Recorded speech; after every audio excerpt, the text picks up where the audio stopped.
euh, dans les milieux de la spiritualité, en fait, en général, j'entends peu parler, enfin, dans la non-dualité, j'entends peu parler de l'âme. Et pourtant, en fait, quand on fait référence, par exemple, au Yoga Sutra de Patanjali, c'est décrit comme le soi, c'est-à-dire le soi où l'âme, c'est la même chose. C'est l'Atman, et, euh, et c'est ce qui est révélé lorsque le mental, en fait, on décroche du mental, donc l'attention n'est plus capturée par le mental. Toi, tu appelles ça, je crois, le changement, un basculement du centre de gravité de la conscience, retour sur elle-même, libérée du pouvoir d'attraction du mental, hein, finalement. Donc, on arrive au silence intérieur, et à ce moment-là, le soi ou l'âme se révèle. C'est simplement qu'il reste que ça. Mais qu'est-ce que c'est et qu'est-ce que c'est ce soi ou cette âme? C'est pour ça que je voulais utiliser ce mot en particulier, peut-être parce que ça fait monter les poils sur les cheveux de certains, mais j'y tiens. Parce que pour moi, je vais te donner en tout cas ma version et puis peut-être échanger là-dessus. C'est-à-dire que pour moi, c'est ce qui s'est révélé, c'est que le mental, chez moi, c'est justement arrêté. Le mouvement automatique du mental s'est arrêté et il y a eu ce point de basculement et ce silence il restait plus que ce silence intérieur. Et depuis cette perspective-là, effectivement, on peut s'apercevoir qu'il n'y a personne. En fait, ce n'est pas un être, l'être, mais le non-être qui apparaît en premier. Ensuite, il y a eu une autre phase très rapidement, juste en même temps, c'est-à-dire en respirant, en s'inspirant, en se connectant, je me suis connectée à l'être, en fait. Donc, depuis le non-être, il y a eu cette connexion à l'être. Et pour moi, l'ensemble, c'est l'âme. C'est une connexion à la fois du non-être et de l'être ensemble. C'est une pièce à deux faces qui connecte à l'humain et au vide, à la manifestation et au non manifesté. C'est le créé et l'incréé en une seule pièce, qui est donc à la fois paradoxale et difficile à exprimer, mais quand c'est vécu depuis l'intérieur, c'est pas du tout paradoxal, c'est qu'on porte en nous ces deux aspects. Pardon. Hmm. Et ensuite, il y a toutes les qualités de cet âme-là qui est à découvrir, et le reste de l'exploration continue. Mais la première partie, la partie éveil, à mon sens, c'est déjà de découvrir qui l'on est, notre nature essentielle qui est double, qui est à la fois non manifestée et manifestée. Et que la plupart des souffrances humaines sur cette terre proviennent du fait qu'on s'ignore en tant que non manifesté. On ne voit que la partie manifestée et changeante, l'impermanence du monde, et on en déduit, en une interprétation, on en déduit nos souffrances, c'est-à-dire, mais ok, on va mourir, ok, tout est passant, ok, tout bouge et rien n'est stable, et on peut se baser sur absolument rien dans le monde relatif. On peut rien saisir, tout nous échappe. Forcément, si on dérive une identité de ça, on a tendance à... bah, il nous manque l'aspect non changeant, éternel et indivisible, auquel il ne manque rien, du non-être, en fait. Mais aussi dans l'autre direction, on peut aussi aller vers l'être complet, vers le tout, et aussi trouver les mêmes qualités. Et donc, en fonction dans quelle direction on va en premier, dans tous les cas, premièrement, chez moi, je suis allée vers le non-être, et ensuite, c'est-à-dire vers le rien, et ensuite, maintenant, je vais vers le tout, mais dans une fusion totale, même si ça a déjà été vécu, c'est-à-dire l'unité complète. Mais il y a encore plus loin, je sais qu'il y a encore plus loin, il y a toujours plus loin, dans ce que toi, tu décris comme la fusion dans l'amour. Et on va aussi en parler, j'imagine. Ça, c'est vaste sujet. J'essaye d'être un petit peu, euh, de tirer les fils dans les deux sens. Mais ouais. On peut Hmm. aller donc d'abord dans le rien et dans le tout, en même, et de l'autre côté, et voir que ce sont des phases aussi euh, qui se découvrent après le basculement. Hmm. Donc la connaissance de soi en tant qu'âme, c'est un processus progressif. Hmm. Ok, tout à fait. Je te remercie d'abord pour ce partage, cette occasion de partage avec toi. Ça me fait vraiment plaisir. Et d'autant plus que c'est vrai, je trouve ça vraiment merveilleux, beau. J'ai ça vraiment à cœur de pouvoir ouvrir ces sujets. Parce que souvent, ce qui se passe, c'est que dans la réalisation, dans la bascule de la conscience, et je vais revenir sur les différents points que tu as mentionnés, on va dire, j'aime bien dire, l'homo sapiens, il aime bien cristalliser et s'asseoir quelque part. même s'il s'assied dans le non-savoir, dans le fait qu'il sait rien, dans le fait qu'il est personne, mais il y a comme une tendance comme ça chez l'être humain à toujours vouloir s'asseoir dans quelque chose ou même s'asseoir dans le fait de n'être pas assis. Enfin, tu vois, et donc, pour moi, une qualité essentielle dans cette découverte de ce qu'on est, c'est la curiosité, en fait. C'est d'avoir rien à protéger, rien à défendre, vraiment aussi dans ce qui a été réalisé. Et ça permet à l'esprit de rester très, très curieux et de découvrir toujours de nouvelles facettes de lui-même. Donc, j'ai eu des discussions avec un tout bon ami à moi qui avait réalisé qui s'est éveillé, qui a réalisé la conscience il y a plus peut-être une trentaine d'années. Et lui, en fait, ça avait commencé par, son rêve, c'est de faire un tour du monde en voilier. Donc ça, c'était son rêve. Il avait travaillé il avait aménagé son voilier, un peu reconstruit, puis il était parti à partir justement de la région de Bordeaux, et il était parti dans l'Atlantique, et il est tombé justement quelques jours après son départ dans une des plus grandes tempêtes du siècle. Donc il y avait des vagues énormes et tout, et à un moment, ben, il a eu quelques microsecondes d'inattention parce qu'il dormait plus, puis son bateau a chaviré. Il a eu juste le temps de sortir un petit canot et son petit canot donc était pris dans les grandes vagues, puis ça roulait comme ça, et puis il devait écoper, et puis c'était non-stop comme ça. Et après plusieurs jours, il a vraiment vécu, il est sorti de son corps, puis il est devenu vraiment le tout. Et il voyait le petit, comme dit, le petit bonhomme en train de continuer à écoper, mais était devenu le tout. Donc finalement, il a eu la chance d'être sauvé par un paquebot. Et puis il a commencé, il était tout à fait en bliss, dans une béatitude incroyable d'avoir vécu ça. Et puis bon, il a passé des années, une vingtaine d'années en tant que moine auprès de Maharishi Mahesh Yogi, en faisant toutes des techniques de méditation, en vivant toute une série d'expériences. Je ne vais pas raconter la suite, mais le jour où il a réalisé ce qu'on appelle la non-dualité, donc que tout est un, cette unité fondamentale, donc il n'y a plus d'identification de la conscience à un contenu, mais voilà, il était dans la paix, il cherchait plus rien. Mais lui, parce qu'il avait vécu autre chose au début, il savait que là, même s'il ne cherchait plus, qu'il n'y avait plus de mouvement pour chercher parce qu'il était abandonné à ce qui est, il savait que ce qu'il avait vécu était, on va dire, plus profond ou plus vaste que ce qu'il vivait et ce qu'il vit depuis, en fait. Et, euh, et donc, j'ai pas mal parlé avec lui, puis il disait que donc son maître, Maharishi Mahesh Yogi, expliquait que c'est difficile, tant qu'on est dans un certain état de conscience, c'est difficile de concevoir, d'entrevoir même la possibilité qu'il y a autre chose. Donc, quand on est identifié, c'est difficile d'imaginer c'est quoi l'éveil. Bon, on en entend parler de cette possibilité de vivre la conscience, et quand on vit cette conscience que on a l'impression d'être plus personne, d'être plus rien, ben c'est difficile. Et donc, il n'y a plus de mouvement pour essayer d'atteindre autre chose que ce qui est. C'est difficile d'imaginer qu'il peut y avoir autre chose. D'ailleurs, il n'y a même pas d'intérêt pour ça. Voilà. Ça, c'est l'introduction que moi je donnerais, mais c'est drôle, je pensais, c'est sorti comme ça. Mais pour revenir maintenant plus sur la manière dont je vois les choses, euh, il y a vraiment ce moment de bascule que tu as bien exprimé et dont tu parles très très bien dans tes vidéos, où en fait la conscience réalise qu'elle n'est pas l'individu qu'on croyait, donc on n'est pas les pensées, etc. Donc il y a la paix qui vient, parce que c'est la paix de la réalité, en fait, on se redécouvre être la conscience. Ça, il y a différents niveaux de profondeur. On peut vivre ça au niveau de l'être, donc juste la conscience manifestée qui n'est plus identifiée, ou ce que tu appelles à mon avis le non-être, qui est vraiment plus le non manifesté, qui s'apparente à rien, même si c'est pas, même si rien, à mon avis, ça n'existe pas, mais ça peut être vécu comme une forme d'absence ou de trou noir ou de non-être, hein. C'est difficile à mettre des mots là-dessus. Et donc voilà. Et puis tout ça, ça s'unifie, comme tu l'as dit aussi, ça se révèle être la conscience qui est à la fois l'être et le non-être, la manifestation, l'individu. Bon.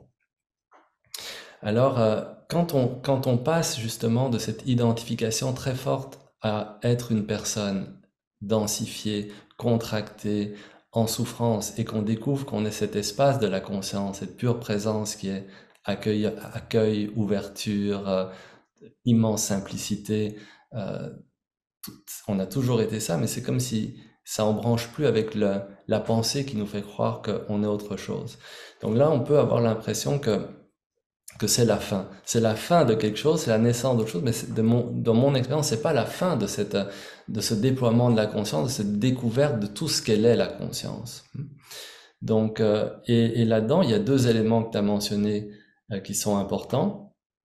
Il y a aussi, pour moi, ce qui me tient fort à cœur, c'est l'intégration. Comment est-ce qu'on peut vivre ça de manière intégrée? Ça veut dire que les qualités de la conscience, elles vont être exprimées à travers notre véhicule, que c'est pas les anciens schémas et conditionnements de la séparation qui s'expriment, mais c'est toutes ces qualités merveilleuses de la conscience qui s'expriment de plus en plus à travers soi.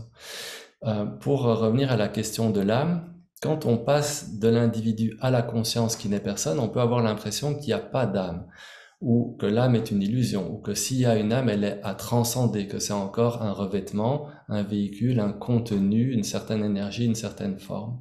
Et donc, on a l'impression qu'on n'est personne. Alors, il y a des enseignements qui pointent vers le fait très fort qu'on n'est personne. Donc l'enseignant va dire il y a personne, il y a personne, il y a personne. Ça me fait toujours un peu bizarre d'entendre quelqu'un là dire qu'il y a personne. Et après, si on interagit avec lui, on va se rendre compte qu'il y a manifestement quelqu'un, même il n'y a pas nécessairement d'identification. On va dire ça comme ça.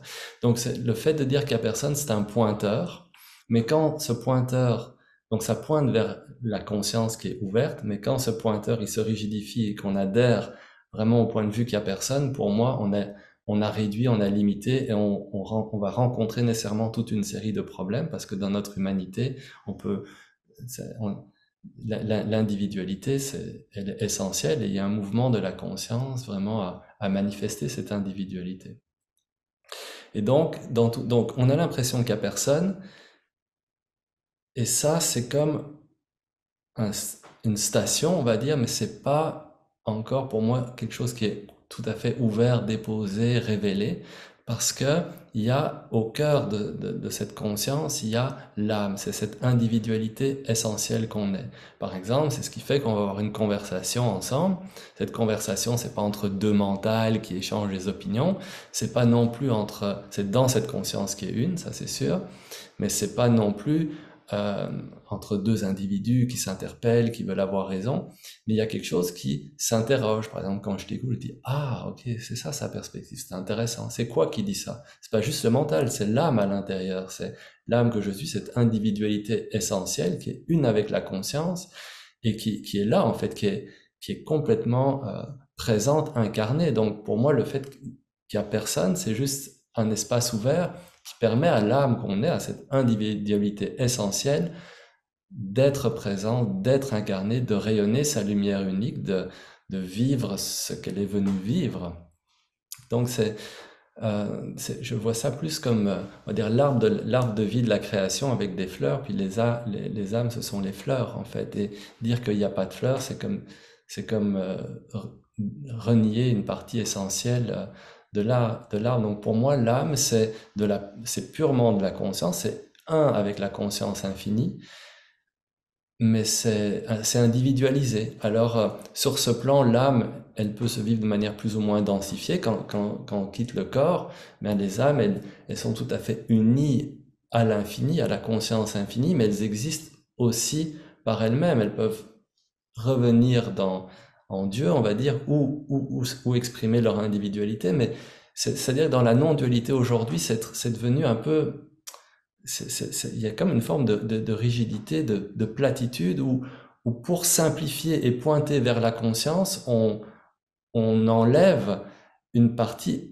essentielle en fait de ce qu'elle est cette conscience, parce que cette conscience c'est aussi c'est Dieu, c'est un être infini, c'est pas juste une pure conscience plate, non manifestée, qui est témoin de ce qui se passe. Ça c'est extrêmement, de mon point de vue, hein, extrêmement réducteur. On peut le vivre comme ça, mais donc là, oui, les religions en ce sens-là, elles pointent vers quelque chose, à mon avis, de juste. L'âme, c'est une pure lumière, c'est une pure conscience, et on vit cette expérience humaine, et peut-être toi et moi, après on se retrouve en tant qu'âme, ça veut dire en tant que pure conscience, mais on a sur d'autres plans la possibilité de se rencontrer aussi, tout en sachant que fondamentalement, on est ce un, on est cet être, ou ce non-être, cette conscience infinie. Et ça, pour moi, l'âme, c'est essentiel en fait. Et c'est pour ça que quand je m'adresse à quelqu'un, je m'adresse de cœur à cœur, mais d'âme à âme aussi. Pas de il y a personne à il y a personne, parce que ça, c'est...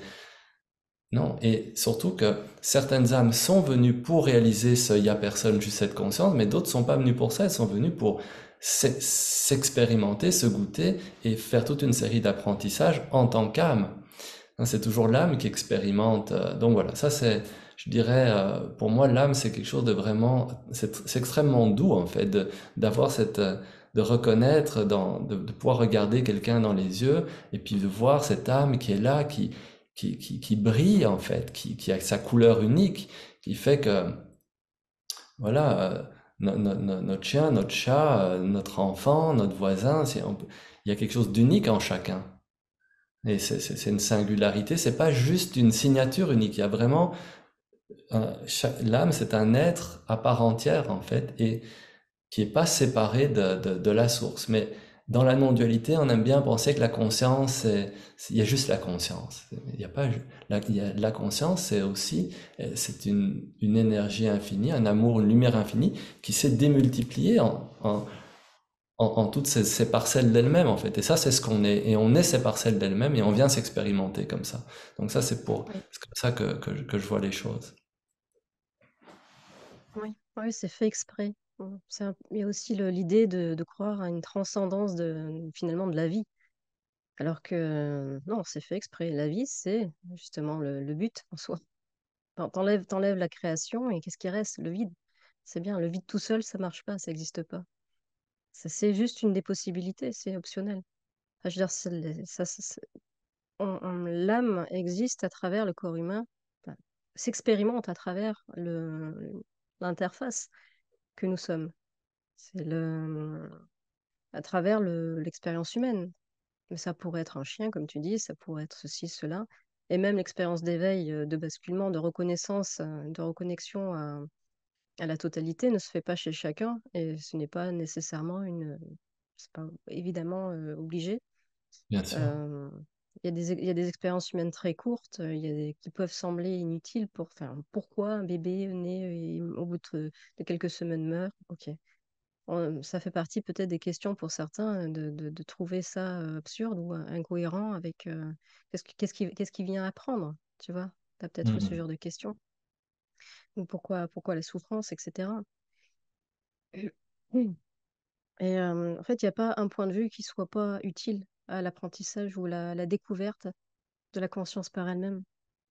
Et, euh, et en fait, quand je te disais au début, d'abord, la réalisation pour moi, ce fut que j'étais rien. Et après, ce fut que je suis tout. Mhm. C'est-à-dire que tout est Dieu. Et ça devient inséparable. C'est-à-dire que l'intérieur, l'extérieur c'est la même chose. C'est tout est Dieu, vraiment. C'est une soupe ici. Il n'y a pas de séparation entre les choses. Il n'y a pas de. Quand je dis c'est une soupe, ça me fait rire parce que c'est-à-dire que tout est fait de la même substance. Il n'y a que la conscience. Mhm. Et, il y a que le divin qui se croit, qui se fait croire qu'il est limité. Et donc il est tout petit. Et puis petit à petit, il se rend compte qu'en fait, il est la totalité. Et donc il n'est pas juste identifié. Il n'a pas à s'identifier juste à un point local C'est et ça. limité. Et il se découvre en tant que rien, il se découvre en tant que lumière infinie, il se découvre en tant que différents états intermédiaires de perception, de sensation, mais c'est toujours lui qui se découvre en tant que différentes réalités. Il n'y a jamais eu que le divin qui fait l'expérience au travers de l'interface possible humaine. Moi, c'est Mhm. complètement fractal aussi en ça, c'est que ça permet ça permet de se découvrir en tant que néant. Ça permet de se découvrir en tant que lumière absolue. C'est Mhm. dingue, en fait. De tous les extrêmes des possibles, c'est pas parce qu'il y a une individualisation que ça limite l'expérience. Au contraire, Non. c'est au travers de l'individualisation qu'on découvre qu'on est la totalité. C'est en ça que c'est fractal. Mhm. Donc, à travers la part, il y a le tout. Tout à fait. Ouais, je te C'est rejoins. accessible. Ouais, je te rejoins Mm. tout à fait sur L'âme, c'est vraiment une fractale. En même temps, elle contient le tout, mais elle est aussi unique, singulière en fait, hein. C'est une magnifique manière d'exprimer cette coexistence en fait. Mm. Ouais. Et pour la question un point peut-être qui revient assez fréquemment, c'est comment est-ce que je vis ma vie? Tu vas trouver chez les gens qui ont réalisé le soi différents points de vue. Tu vas voir que c'est très opposé et je vois de plus en plus de discussions tourner autour de ça, qui est du choix et du non-choix, du libre arbitre ou du non-libre arbitre. Et, et donc, bah, comme tout le monde, j'ai gratté là-dessus pour essayer de faire le tour de la question au fil des expériences, au fil de l'observation intérieure de tout ça. Et il m'est apparu, je vais te donner juste ma conclusion là-dessus, que d'un point de vue absolu, effectivement, il n'y a que la conscience. Donc, d'un point de vue absolu, il n'y a pas un petit moi qui serait séparé pour avoir un choix libre de la totalité. Mm. Donc, si je pars de mon petit moi qui se croit libre, c'est pas possible.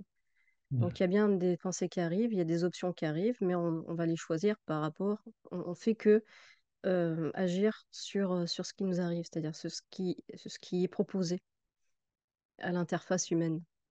Le cerveau, on va dire, le filtre, le récepteur reçoit certaines propositions entre différentes options. Et en fonction du niveau d'identification à la pensée, il y aura plus ou moins de temps de pause et de possibilités soit de ne rien faire, soit d'agir dessus. Et, dès lors qu'on réalise qu'on n'est pas les pensées, on peut faire ça. C'est-à-dire de voir que déjà, il y a une plus de liberté. Tandis que dans un état inconscient, je dirais, d'identification, il n'y a pas la liberté de dire stop et d'écouter la pensée, de voir comment elle peut être modulée, elle peut être orientée. En fait, en fonction de l'intentionnalité, les pensées aujourd'hui, c'est plus du tout pareil pour moi. En fonction du cœur, je sais que si j'y mets de la lumière, ça va être ça. Si j'y mets pas de lumière, ça va être autre chose. Si j'y mets de l'amour ou pas d'amour. Et c'est souvent ce qui me, ce qui mène finalement le seul choix possible, parce que pour moi, il y a choix, en tout cas, même si de façon absolue, euh, pour moi, il y a libre arbitre parce qu'il y a il y a que Dieu partout. Donc, il y a que lui qui en fait fait. Mm. Si tu veux, à la base, j'ai peut-être dit qu'il n'y avait pas de libre arbitre, mais ça, c'est dans le point de vue du petit moi, il n'y a pas de libre arbitre. Mais si tu réalises que tu es la totalité, il n'y a que. Il y a que du libre arbitre, il n'y a que ça. Ça peut pas être autrement, il n'y a que Dieu qui fait tout. Tu Mm. vois le truc. Sauf que comment ça s'expérimente jour après jour depuis la station de contrôle de l'âme, pour l'appeler comme ça. C'est-à-dire l'âme, elle bouge pas, mais apparaît. C'est un peu un émetteur et un récepteur. Et en fonction de comment l'attention est positionnée, tu vas être soit émettre, soit recevoir de l'information. Mm. Soit la mettre en pratique, l'incarner physiquement, soit rien faire Mm. par rapport à ce qui est reçu. Et, euh, et l'âme ne bouge pas. Elle n'a jamais bougé, c'est ce qui ne change pas. Pour moi, c'est vraiment l'espace vide.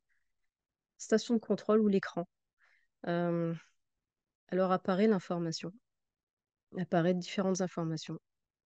Mais ces informations-là, je me suis aperçue qu'elles pouvaient être modulées, orientées. Et de là est venue je te dirais, la progression ou l'évolution de certaines capacités intérieures euh, à moduler les pensées, à, à moduler le cœur, à changer les états énergétiques, à faire finalement basculer mes ondes cérébrales ou mes certains états de conscience et certaines capacités à recevoir certaines informations ou d'autres informations. Et ma vie est devenue très optionnelle, c'est-à-dire que j'avais de plus en plus, moi qui me croyais tout petit comme ça, dans mes Mm. possibilités de fonctionnement, petit à petit, ça s'est élargi dans les Mm. options, dans la fluidité de pouvoir se mouvoir en tant que bah, pour l'âme qui ne bouge pas, en fait, c'est simplement de pouvoir orienter, de pouvoir jouer avec les options d'expérimentation de la matière, de la création, de pouvoir se découvrir dans différents états. au travers de cette interface, qui n'est plus un problème, mais qui devient un peu comme on apprend à bouger, à se mouvoir, euh, que les pensées ne sont plus un problème, c'est-à-dire que la pensée peut être créée, elle devient créatrice pour moi, la pensée. Et il y a même une possibilité de manifester certaines choses. Enfin, je vois que tout a été manifesté. Même pour quelqu'un qui serait inconscient de son pouvoir de manifestation, c'est quand même manifesté. Mmh. La, la matérialisation des choses, à mon sens, se fait de toute façon si on vit dans la peur et tout ça, on va peut-être matérialiser des événements qui vont accentuer ça. Et, mais sans avoir la conscience que ça se ferait de toute façon. C'est-à-dire que le monde est le miroir de ce que je ressens. Mmh. Mais si tu commences à voir que le monde est le miroir de ce que tu ressens, tu inverses le truc et tu peux ressentir autre chose. Mmh. Tu vois, c'est une bascule dans l'intentionnalité également.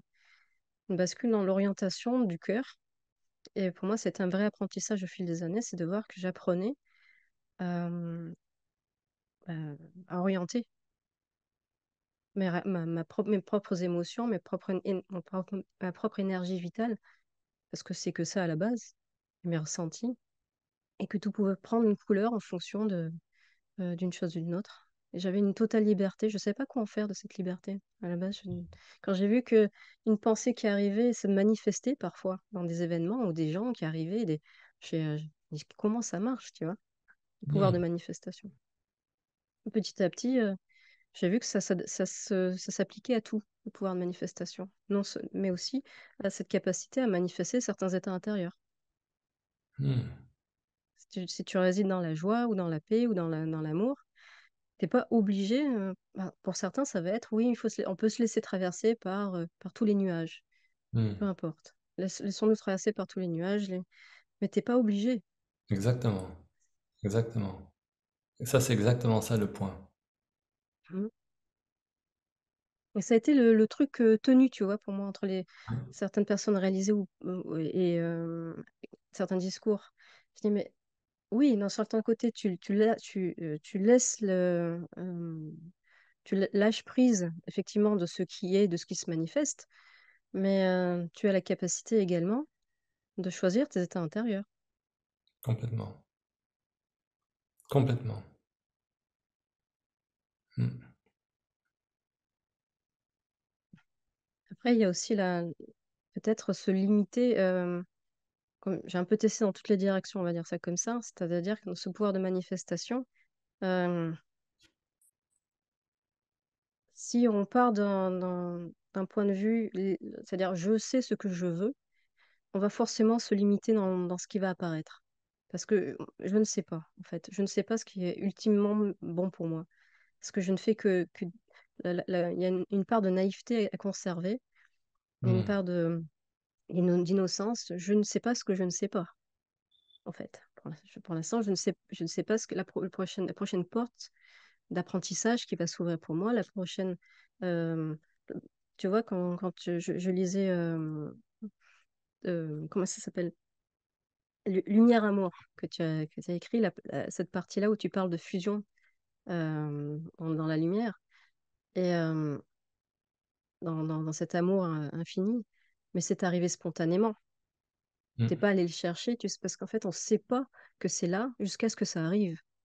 Tu vois?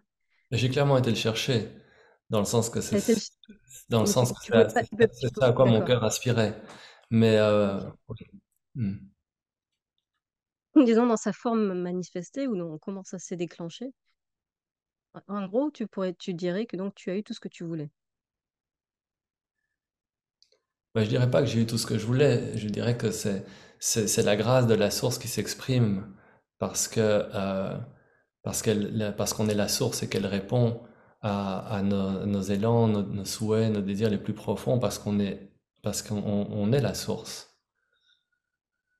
Donc c'est pour ça que je dis souvent que si une âme a vraiment envie de réaliser Dieu, elle va le réaliser.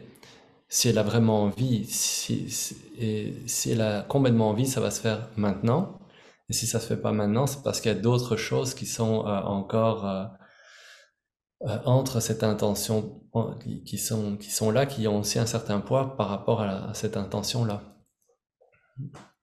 Mais pour revenir à ce que tu disais, je trouve ça vraiment très intéressant parce que en fait, tout enseignement spirituel peut vite devenir une limite, en fait, peut devenir une voie d'enfermement, même si elle apporte un confort, parce que tout ce qui est connu apporte le confort du connu et du statu quo, qui est toujours agréable dans l'expérience humaine. Et donc, il y a cet aspect de l'être, de la conscience, qui est l'aspect yin, qui est l'aspect ouverture, c'est je me laisse traverser, je suis la conscience, donc tout la traverse, voilà, l'accueil est déjà là, ce genre de discours-là, et qui a vraiment sa place et qui contient un immense cadeau, en fait, le fait de ne plus résister, d'être la vie au lieu de résister à la vie. Et en même temps, il y a le côté yang, c'est-à-dire le côté force, plein potentiel, pouvoir créateur de la source et de cette âme qu'on est, parce que l'âme, c'est une fractale de la source, donc elle a tout à fait, elle a en elle ce pouvoir créateur. En fait, cette expérience, ce plan terrestre, il est comme ça parce qu'on a inconsciemment tous un accord de l'expérimenter de cette façon-ci. Chaque âme qui est ici, on a tous collectivement un accord de l'expérimenter de cette façon-ci, parce que sinon, euh, il serait instantanément différent. Donc, le, il y a ce pouvoir, ce, ce- ce pouvoir créateur, cette liberté incroyable, infinie, dont tu as très bien parlé. On part l'ego, il a d'abord l'impression qu'il a du pouvoir, qu'il a un contrôle, mais il n'en a pas beaucoup, c'est beaucoup d'illusions. Et puis, plus on revient à ce qu'on est vraiment, ben plus il y a de l'espace par rapport au conditionnement, aux pensées, aux croyances, donc on retrouve un espace de liberté. Et là, en effet, il y a ce choix, mais c'est qui fait ce choix? C'est l'âme, en fait, qui dit, bah là, je me laisse traverser, ou bah non, là, j'ai envie d'expérimenter, est-ce que j'ai envie de faire, je sais pas, du remote viewing, de traverser un mur, peu importe, c'est quoi qui est là. Et donc il y a cette possibilité infinie parce qu'on est des êtres créateurs en fait. Et il y a une partie de ces retrouvailles, de ce rappel de ce qu'on est, de ce qu'est la conscience, de retrouver ce pouvoir créateur infini qu'on a. Ça, Absolument, ouais. c'est énorme. C'est, C'est mm. sûr que bon, dans cette forme humaine, il est limité par certains paramètres, mais en fait, on est on est des parcelles de la source, on est des êtres profondément créateurs, et chaque être humain, individuellement et collectivement ensemble, on crée cette expérience humaine qu'on vit tous. Hein, elle est créée à partir de l'âme de chacun sur un autre plan. Enfin, c'est comme ça c'est plus mon expérience. Je viens pas avec dire que c'est comme si ou que c'est la vérité. Je parle juste d'un point de vue, d'ouvrir un point de vue, parce que c'est toujours de toute façon que des questions de point de vue. Donc oui, je te rejoins tout à fait, et peut-être qu'une âme, elle est juste contente d'être dans le yin, dans cette ouverture, dans je, la vie se déploie, moi j'ai pas de libre arbitre, j'ai juste les choses se passer, puis si ça c'est l'expérience qui la comble, qui la satisfait, ben c'est parfait. Et puis peut-être que nous, on est plus des âmes un peu plus yang, un peu plus curieuses, on a envie d'explorer un peu plus cet aspect créateur yang, de la manifestation, de tout ce qui est possible, mais juste de s'ouvrir au plein potentiel de l'instant, en fait. Cette vie, elle est incroyable. Je- je- Est-ce que toi, tu avais pensé il y a 3 ans te retrouver là où tu es, dans le contexte où tu es? Certainement pas, moi non plus. Donc voilà, et plus on sort de qui on croyait, parce que même quand on a réalisé qu'on est ce silence, qui on croit être, ou tous ces conditionnements ne disparaissent pas nécessairement d'un coup. Donc, plus tout ça se laisse aller, se révèle, ce plein potentiel, c'est incroyable en fait. On a, il y a un potentiel de vie incroyable, d'expérimentation incroyable qui est disponible. Mais ça implique de sortir des ornières de qui on croit être, et tout enseignement spirituel, de mon point de vue, peut devenir une ornière aussi. Hein, parce que ça commence à devenir un point de vue, puis ça se cristallise, et ça empêche waouh, d'ouvrir davantage. Donc pour moi, l'invitation C'est très beau parfois pour de dire on n'a pas de libre arbitre et puis ça apporte, on revient à la paix, au silence, ben, les choses se passent comme elles se passent, l'autre réagit comme il réagit, voilà. Mais le libre arbitre, se reconnecter à la puissance créatrice de l'âme, c'est merveilleux, c'est ça, l'incitation, c'est l'invitation à suivre la joie en fait, à suivre nos élans profonds, à vivre ce qui nous fait vraiment vibrer, à aller vers où on a envie d'aller, à Absolument. sortir Mm. des ornières. Donc suivre sa passion, suivre sa joie, ça c'est le chemin de l'âme en fait. Donc par exemple dire bah là voilà tout ce qui arrive arrive, bah, ça peut être une vérité intérieure et qui est juste pour l'âme, elle a besoin de vivre ça, mais ça peut aussi devenir un enfermement où ben finalement on suit pas voilà ce qui nous appelle plus de la profondeur. C'est une passion, peu importe laquelle. Non, parce qu'on est là, on est manifestement en existence, on est manifesté. Donc, est-ce qu'on peut avoir du fun, avoir de la joie, se réjouir, avoir des relations satisfaisantes, euh, une intériorité qui nous comble aussi humainement? C'est toutes des choses importantes. Donc, allons vers ça. Ça, c'est plutôt mon, mon, voilà, ma touche, on va dire. Mhm. Ouais. Ouais, disons que quand depuis l'expérience humaine, on va dire que puisqu'on a incarné, c'est un peu comme euh, un handicap au golf, tu sais, tu te rajoutes des difficultés parce que la, la source infinie qu'elle est euh, se, se, se met je dirais Ça, des œillères ou des limitations c'est ça, pour faire l'expérience de ses limites, même d'ailleurs, c'est ça. pour se découvrir infiniment large au travers de ses limites. Donc je te dirais presque que l'expérience humaine est une expérience très ambitieuse, tu vois? Complètement. Ah, je suis bien d'accord avec toi, c'est incroyable. C'est Mm. peut-être la plus difficile, une des plus difficiles. Ouais, c'est une expérience très difficile de découvrir qu'on n'est pas que ça, de sortir de toutes ces limitations et de voir et plus on avance, moi plus je me régale à voir en fait euh, bah, y a pas de fin déjà dans ce processus-là. Alors que bon, peut-être aussi dans certains enseignements spirituels, on pourrait penser qu'il faut dépasser l'expérience justement de l'âme, c'est-à-dire qu'il n'y ait plus de réincarnation, qu'il n'y ait plus de je sais pas, on arrive à une cessation du mouvement de la vie, qu'il n'y ait plus alors, enfin, d'apprentissage quelque part, je sais pas, tu vois, je trouvais ça, à un moment donné, ça me plombait comme façon de voir le monde, tu vois. Hmm, C'est-à-dire, bon, ben, on s'éveille, pourquoi? Pour arrêter de vivre, alors, du coup. hmm.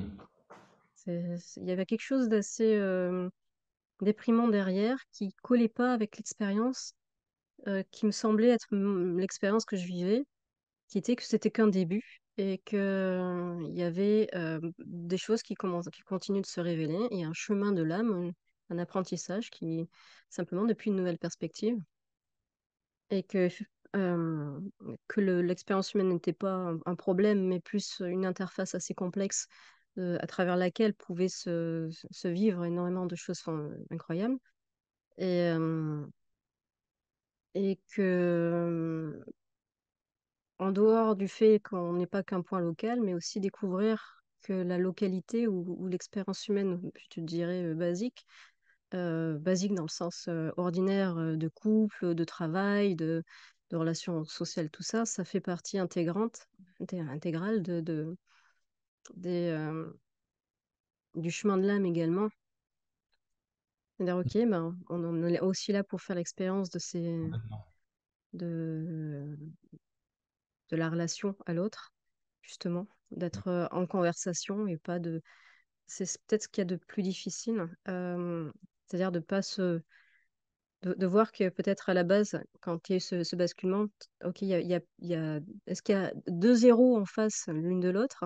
Enfin, tu vois, de rien qui se parlent, ça veut dire quoi, tu vois, ça veut rien. Exact, Et on en fait quoi de l'amour dans tout ça?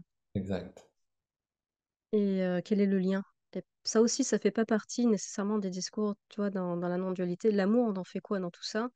Et la relation à l'autre. Et cette conversation, on n'est pas en train de l'avoir. Il y a juste personne qui parle à personne. Voilà. Et tous ces trucs-là, pour moi, il y avait quelque chose de plombant qui collait pas du tout avec l'expérience qui m'apparaissait, qui était très ressentie au niveau du cœur Hmm. et qui m'invitait à toujours plus d'ouverture, toujours plus de sensibilité, toujours plus Hmm. d'empathie Hmm. et de ressenti et Hmm. de sensation, enfin de vraiment de rencontrer la signature propre individuelle de l'autre, Tout à de fait. l'âme, d'âme à âme, comme tu dis, comme tu décris également. Et ça, même ça, ce goût de la rencontre, Ouais. des fois je décris ça comme les vagues dans l'océan, mais tu es une vague, je suis une vague, et c'est Hmm. quand il y a les deux pics qu'on se regarde, Hmm. les yeux dans les yeux, Hmm. là il se passe quelque chose, et c'est pas pour rien, c'est pas pour le transcender, c'est C'est ça.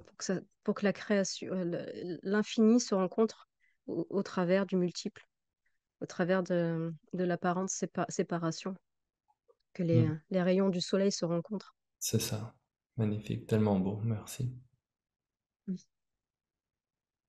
Et, euh, et donc, au travers de cette expérience humaine, qui a ce goût si particulier, voilà.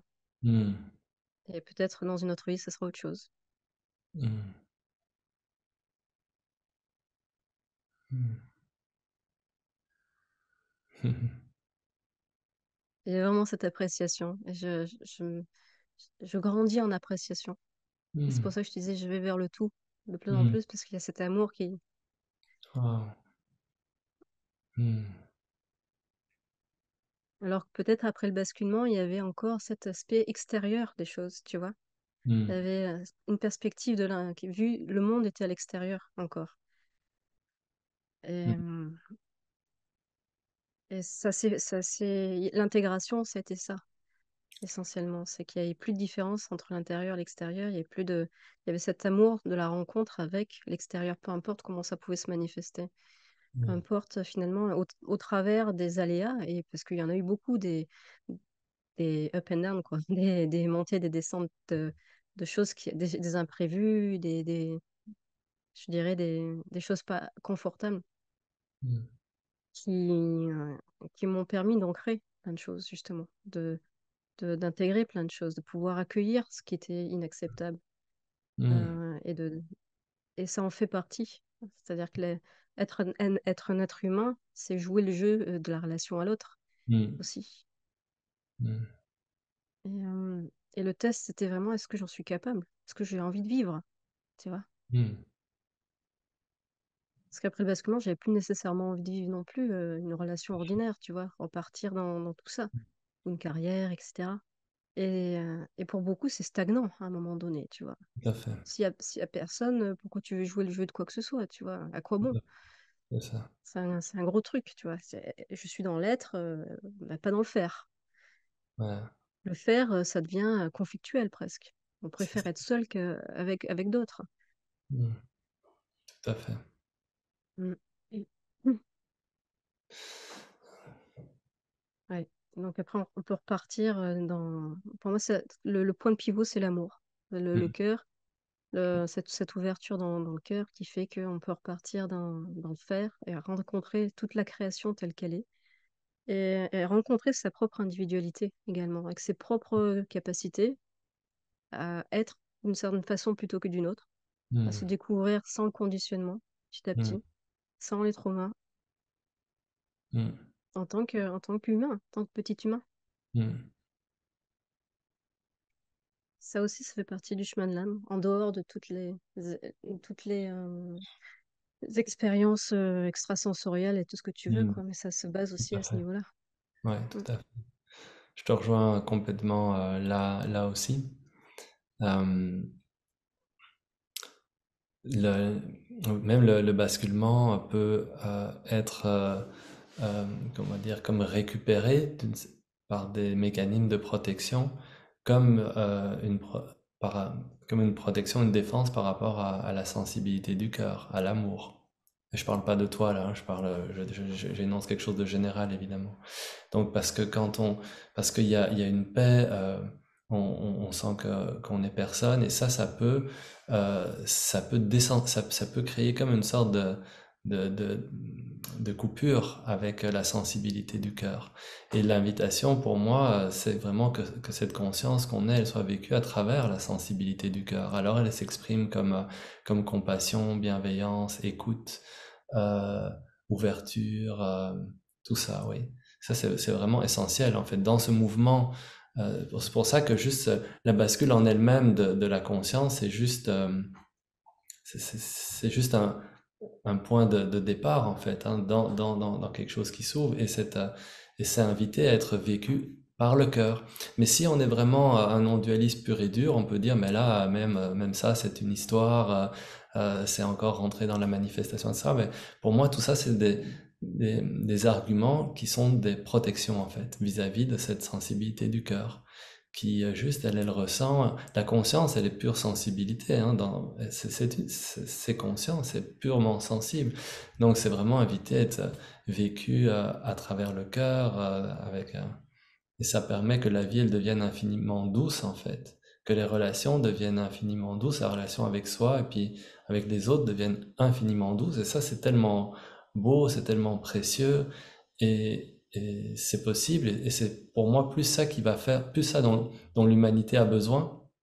Parce que on peut regarder aussi dans quelle phase on est plus collectivement de cet éveil. Est-ce qu'il y a un éveil collectif, etc. De mon point de vue, oui. C'est pour ça qu'il y a beaucoup de séparations qui deviennent plus importantes des extrêmes. Mais c'est parce qu'il y a une phase d'éveil collectif. Mais pour moi, l'éveil collectif, ça veut dire quoi? Ça veut dire que chaque âme se reconnaît en tant que cette présence, cette conscience, mais que ça puisse être vécu à travers le cœur. Parce que sinon, il y a pas de rencontre. Euh, c'est comme, sinon, c'est comme l'image, il y a un jardin avec des fleurs, puis toutes les fleurs regardent en haut, puis il n'y a aucune fleur qui se regarde. Ah, non, comme ça, non, c'est, c'est toute une danse, en fait, de ce jardin. Et cette danse est entre nous, et donc, voilà. Mm. Je te rejoins vraiment là-dessus.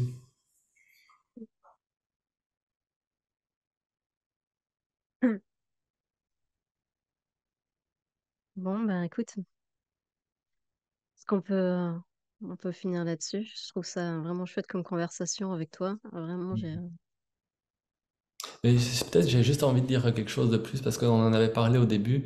C'est que c'est ça pour moi ce qui s'est passé il y a quelques années, c'est vraiment que j'ai découvert, c'est comme cette source infinie de lumière, comme des milliards de soleils, d'amour inconditionnel. C'est surtout ça, tu vois, cet amour inconditionnel de la source qu'on est. Et ça, pour moi, c'était comme oui, c'est ça. C'est venu vraiment des années après la bascule de la conscience, tu vois. Et ça, c'est quelque chose où, quand j'ai vécu ça, j'ai trouvé que voilà, là, mon âme, elle était vraiment comblée. Ça, c'était quelque chose qui la comblait. C'était ok, hein, l'éveil non duel, tout ça, c'était bien. Il n'y a plus de recherche, il y avait la paix, l'unité, c'était Est-ce que correct. tu peux, juste parce que tout le monde n'aura pas tout le contexte de comment ça s'est passé, est-ce que tu peux peut-être revenir sur cette expérience-là? Oui, c'est Comment ça. ça s'est passé? Mais ouais, c'est ça ce que bah ça s'est juste passé en fait. C'est la grâce qui permet de vivre ça. Mais ce qui est intéressant, c'est que pendant des années, je m'étais intéressé. C'est une forme d'expérience de mort imminente en fait. Et je m'étais intéressé aux expériences de mort imminente et euh, et je trouvais que les rapports des gens qui avaient vécu des expériences de mort imminente et les gens qui parlaient de la non-dualité, je trouvais que ça se rencontrait pas beaucoup. Oui, ça se rencontrait dans le fait qu'on était la conscience et qu'il y avait l'un, ou une unité, mais après, la non-dualité, mais plutôt l'expérience, elle est vide, c'est pas une expérience. Et puis là, il y avait une expérience très très forte en fait d'amour inconditionnel, de lumière. Et puis moi, je me disais avant, ben ça c'est encore une expérience. Tu vois, c'était un peu tout en gardant une curiosité. Mais après, pour l'avoir vécu, ça c'est pas une expérience, c'est ce que moi j'appellerais vraiment la réalisation où on réalise ce qu'on est vraiment, qui est une lumière éternelle, un amour inconditionnel qui comble tout, qui explique tout, qui englobe tout, qui comprend tout, qui est tellement doux. C'est extraordinaire. Et ce qui est beau, c'est que moi, j'avais toujours mon élan d'âme, c'est de découvrir la réalité ultime. Mais dans cet élan, j'étais prêt à rencontrer n'importe quoi. Ça veut dire si c'était, j'avais pas d'idée préconçue. J'aurais été même prêt à ce que ce soit l'enfer. Heureusement, c'était pas ça. Même si je suis passé évidemment par des rencontres de zones vraiment très inconfortables. Mais si c'était le vide, c'était le vide. Parce que moi, j'ai commencé enfant à vivre une expérience de dissolution dans le néant, dans le vide. Mais j'avais quand même cette question, est-ce que c'est ça? Et pour avoir vécu cette autre expérience vraiment de fusion en Dieu, ben c'est autre chose. Donc je sais aujourd'hui, je dirais, qui je suis, qui nous sommes. Je sais, on est cette lumière, on est cet amour qui est d'une douceur incroyable, extraordinaire. Enfin, il n'y a pas de mots pour décrire ça. Et ça, c'est ce qu'on est. Et parce qu'on est ça, c'est ça aussi ce qui nous donne profondément la force en tant que parcelle de Dieu, de cette lumière-là, de venir faire cette expérience humaine. Donc pour moi, tu vois, de mon point de vue, l'éveil non duel, c'est juste une ouverture. C'est la conscience qui se reconnaît. Mais qui se reconnaît, mais c'est pas encore ça n'avait pas le goût de l'ultime, même ce qu'on appelle l'absolu, etc. Ça, oui, ça pour moi, mais enfin, c'est pour moi dans mon expérience, je suis pas prosélytiste du tout. Pour les quelques personnes que je connais qui ont vécu la même chose, ça a un goût, oui, c'est extraordinaire. C'est ça qu'on est en fait, c'est cette lumière, cet amour. Tout le reste, c'est une protection, c'est une œillère sur ça, sur cet Mhm. amour, sur cette lumière. Et je dirais que ça m'a donné encore plus le goût de partager, de partager, oui, de partager cet amour en fait. Mm. Ouais. Comme on avait parlé au début, je voulais en toucher un petit bout à la fin. Ça me Tu paraît fais comme bien, clairement. Ouais. l'essentiel aujourd'hui dans ce que j'ai envie de partager, tu vois, c'est cet amour, cette lumière, c'est ça qu'on est en fait, tu vois. Et l'ouverture de la conscience, oui, c'est une ouverture vers ça, hein, vers de la limitation à l'infini, mais pour s'ouvrir à ça. Mais autant, tu vois, par exemple, les voies directes et tout, elles peuvent mener à la conscience, à cette ouverture. Je ne sais pas ce qui peut mener à ça.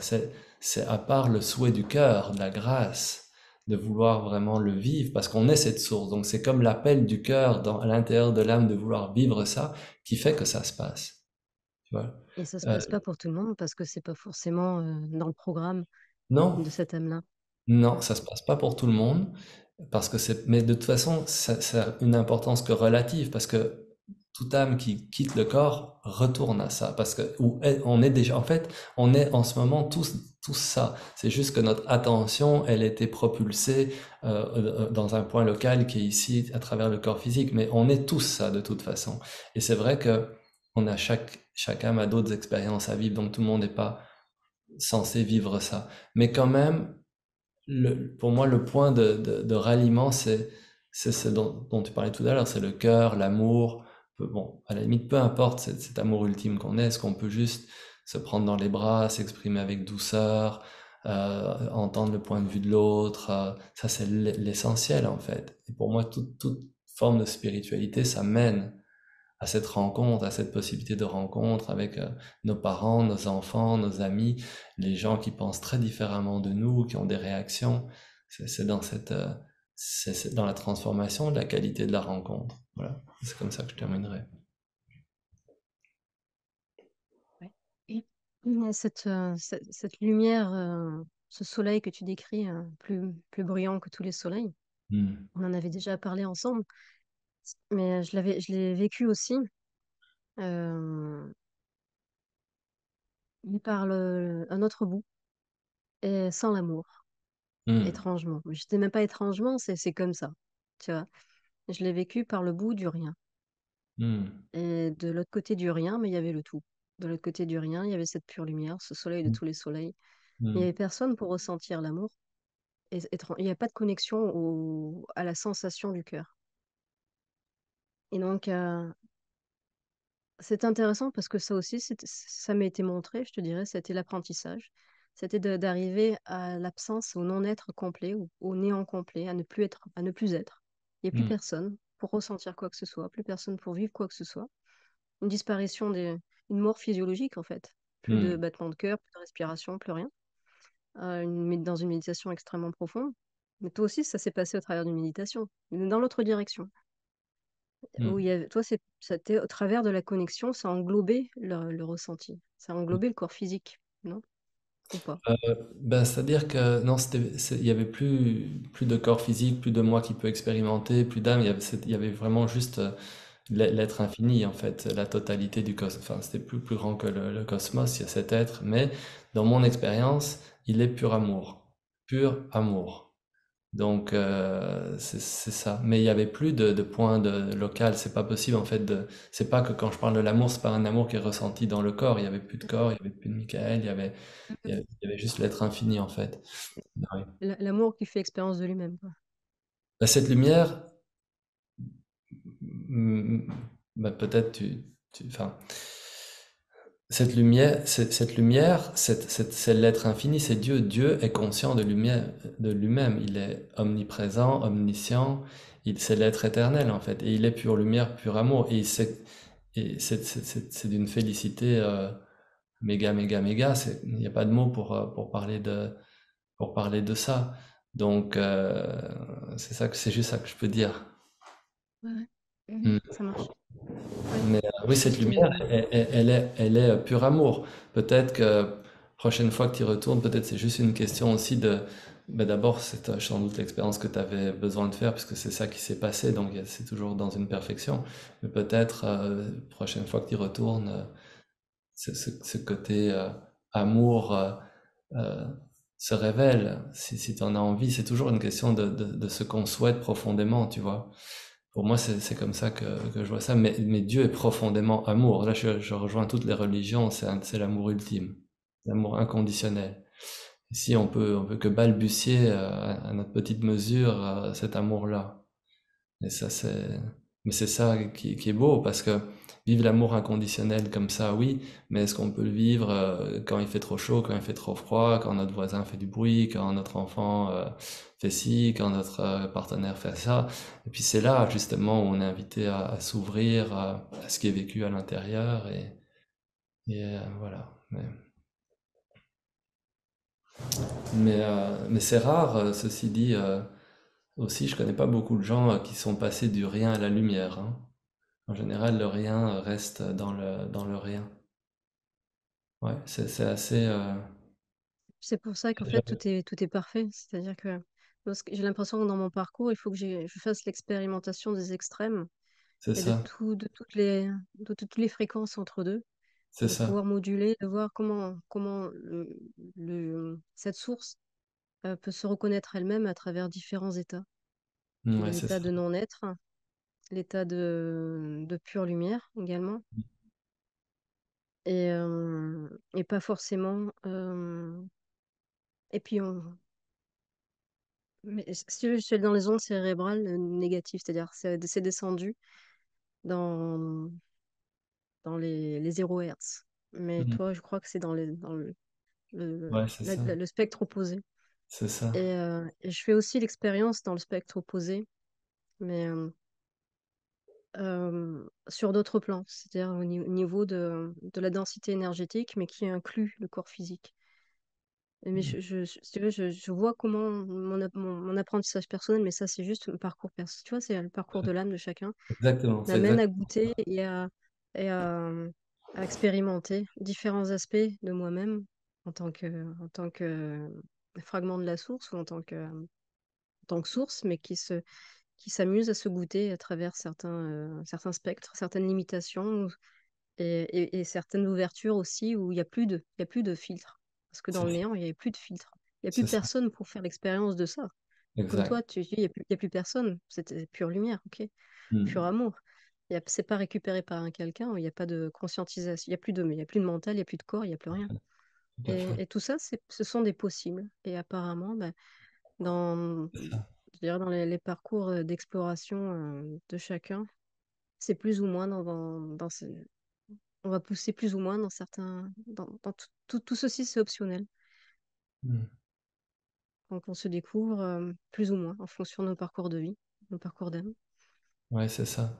Et ce que je retiens aussi de notre échange, de notre discussion, c'est que c'est vraiment cette, cette possibilité d'expérimenter plein de choses en fait, et que ce qu'expérimente l'un va différent de ce qu'expérimente l'autre, mais qu'il y a énormément de possibilités d'expérimentation et de pas réduire cette, toutes ces possibilités d'expérimentation de l'âme à juste un éveil qui est un basculement et de l'interpréter de manière limitative, mais de rester ouvert à tout, tout ce qui est possible d'être vécu. Ouais, ça c'est. Et peut-être justement la jeune génération qui vient, ben, l'éveil va, cet éveil de la conscience elle-même va être la base pour une nouvelle humanité en fait. C'est parce que l'éveil c'est un état naturel. Il n'y a rien de plus simple. Donc ça va peut-être être la base pour que chaque âme euh, vive, explore plein de choses en fait. Ça c'est, ouais. C'est ce que je ressens aussi, c'est ce qui m'apparaît en fait. C'est-à-dire que c'est que l'éveil fait partie intégrante, je dirais, de l'évolution humaine, de Mm. l'expérience humaine. Et à un moment donné, bah, ça sera tellement ordinaire, peut-être que, eh bien, on fera l'expérience, on fera il y aura une autre nouvelle humanité, d'autres façons de fonctionner, et puis on continuera des explorations on n'aurait jamais pu soupçonner même. C'est ça. Je continue d'être surprise, tout le temps surprise. Mm. Donc c'est vraiment, je reste toujours dans ce je ne sais pas perpétuel. Parce que tout est toujours mis en question. Il y a des choses qui deviennent de plus en plus claires et d'autres, ben, je sais toujours pas. Parce que Mm. ça, il n'y a pas de fin. Tu vois? Mm. Je continue d'apprendre. Je trouve ça formidable. Rien que ça, ça me, je cherche pas de réponse ultime. Mm.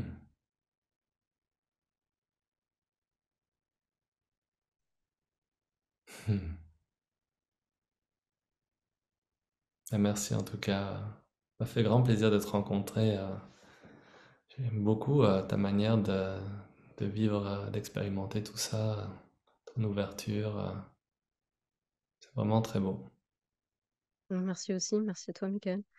C'était un super échange. Je suis vraiment heureuse d'avoir pu parler avec toi, comme Ouais. ça, sur des thèmes qui sont pas forcément, enfin, complexes déjà. Et Mm. puis, pas souvent évoqué comme ça, Mm. dans cette richesse d'expérience, je dirais, où on peut oser aller dans toutes les directions et, euh, et puis y aller, en fait, sans tabou, sans rien, en disant les choses, quoi. Voilà. Mm. Wow. Mm. Ok. Bon, ben merci.